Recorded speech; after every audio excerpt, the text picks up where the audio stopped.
عبس وتولى أن جاءه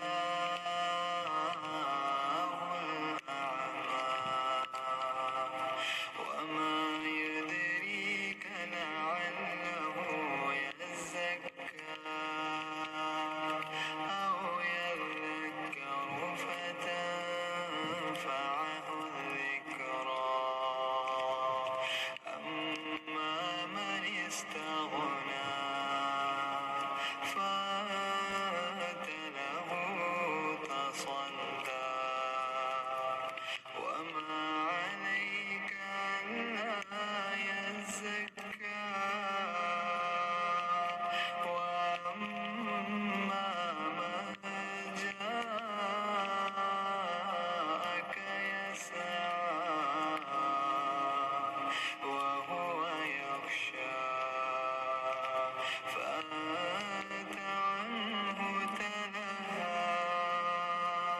كلا إنها تذكرة فمن شاء ذكره في صحف مكرمة مرفوعة مطهرة بأيدي سفرة كرام بررة قتل الإنسان ما أكفره من أي شيء خلقه من نطفة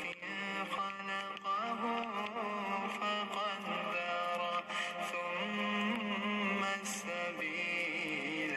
يسره ثم أماته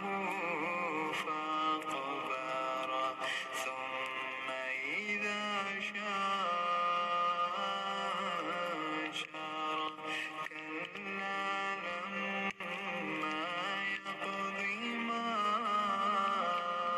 أمره فلينظر الإنسان إلى طعامه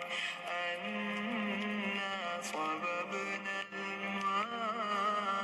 الماء صبا ثم شققنا الأرض شقا فأنبتنا